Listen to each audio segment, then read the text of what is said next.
In my last video, I talked about the concept of toxic masculinity and its relation to sexual selection, namely how women were attracted to stoic, strong men who are wired to sacrifice financially and emotionally for women. And I talked about how this shapes traits in men that feminists end up whining about and calling toxic, even as they enjoy exploiting those very traits. A female viewer showed up in the comments, essentially agreeing with what I said, and then asking a question with a hint of snark peeking through the text.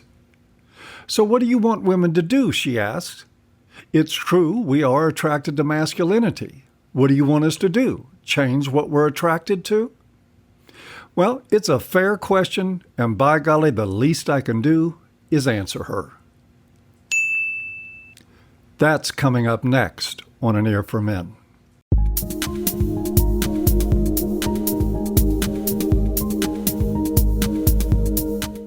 Hi everyone, Paul here again. Welcome back to An Ear for Men, where the truth will set you free after it breaks a foot off in your ass. Today I'm answering a question from viewer Jenna Ziller, asking if I thought women should stop their attraction to masculinity, if they should quit being turned on by powerful, gullible, sacrificially inclined men. Now, there's a couple of ways to answer that question, but I'll be giving the most important answer first. What do I want you to do, Jenna? Well, truth tell, Cupcake, I don't give a damn what you do or don't do, because this isn't about you. These videos are produced for the benefit and entertainment of men. And as you go through my rapidly expanding library of work, you will see that idea repeated over and over again. The only thing that matters to me is men having better options, especially when dealing with women like you. I challenge men to take responsibility for their choices and not to feel guilty for showing a woman the door the moment he starts to feel like a pack animal or a pincushion, which with most women in this age is inevitable. So, in that sense, Ms. Ziller, your question is answered on the quick. No charge, pumpkin. I do it for the love. For the sake of the men in my audience, though, who expect more out of me than 2 minutes of stating the obvious, I'm going to explore another way of answering Jenna's question. A reminder first, though, of exactly what Jenna was referring to by the masculinity to which women are attracted. In the original video, I talked very specifically of the kind of masculinity that drives men to protect and provide for women at any cost, the kind that has men disregard their well-being, both financially and emotionally, in favor of women, because the cost for not doing so is sexual rejection. In other words, in order to be selected by women, you have to put them at the center of your universe, hopefully with the means to do it in style. The masculinity that attracts women is the masculinity of sacrifice and servitude. It is the masculinity that will turn you into a low-rent thug like Tim McGraw or a sycophantic quisling like Tucker Carlson. Indeed, the combination of money and a Mighty Mouse complex is humanity's most powerful pussy magnet. So, when Jenna Ziller talks about women being attracted to masculinity, she is talking about the version of it that comes with a payday. The kind that keeps men on a hamster wheel till they break down and die, or till they slow down and are replaced.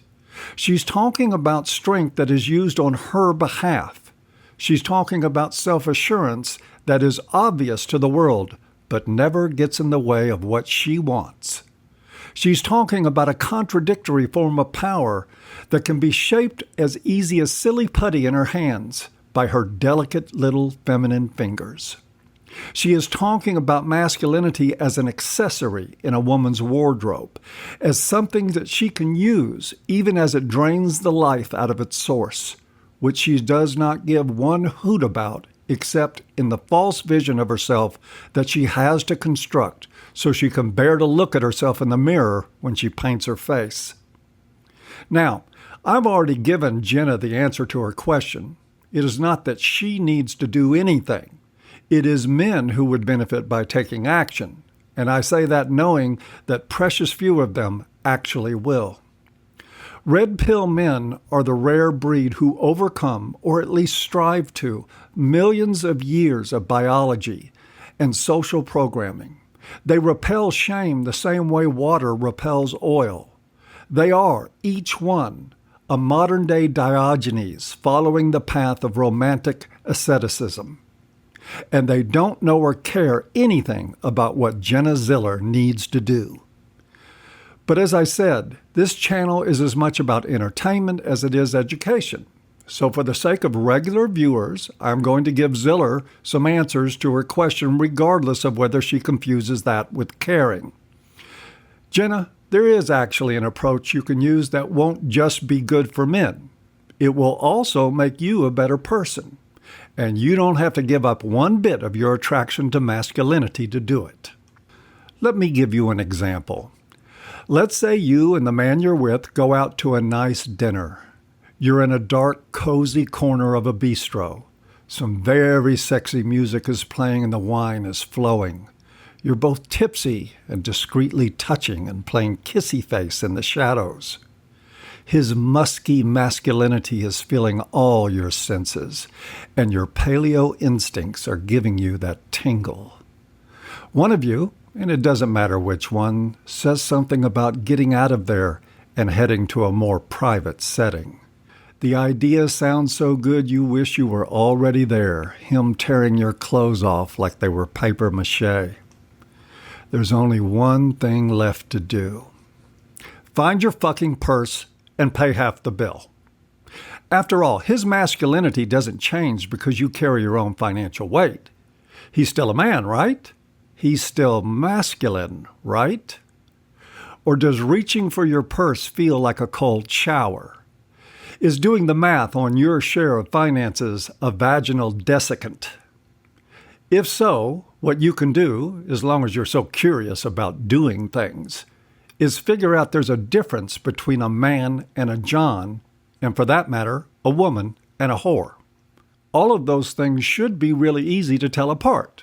Well, unless you desperately want the luxury of believing you're at a station in life that's above walking Main Street in $5 hooker couture. Now, if this is not an option your purchasable sense of womanhood can entertain, there's another option. Skip the dinner, the wine, the romantic preludes, and the rest of your dog and pony show, and just have him toss some money on the dresser when he's done. You get it all that way. The dick, the cash, and the short-term passion. And you get to have your integrity, which probably doesn't matter to you, but if you ever mature, it certainly will. After all, most whores are just honest women. Most women are just dishonest whores. By the way, that is just as much an indictment of men as it is women. Men get what they pay for, and they are notoriously poor shoppers. At any rate, those are your two options for following your attraction to what you call masculinity. I'd like to think that if I were a woman that I would look for a different path.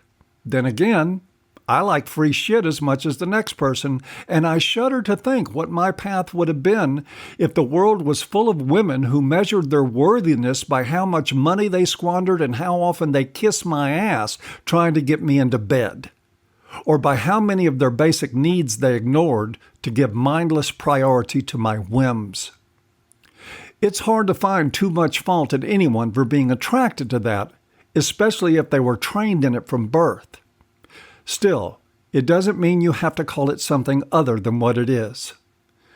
Mistaking free shit, ass-kissing, and enabling for masculinity is luxury-level delusion, and one that we only extend to women. And it doesn't matter if Jenna Ziller or any other woman gets that. In fact, trying to convince them of it is just like trying to reason a 4-year-old out of the last cookie in the jar. The only thing we can try to do is show as many men as possible that when they puff up their chest because women like Ziller find them attractive, they are the very definition of masculinity on its knees. And that is it for another Talk from an Ear for Men. As always, I hope you've enjoyed, even if you haven't. and see you next time.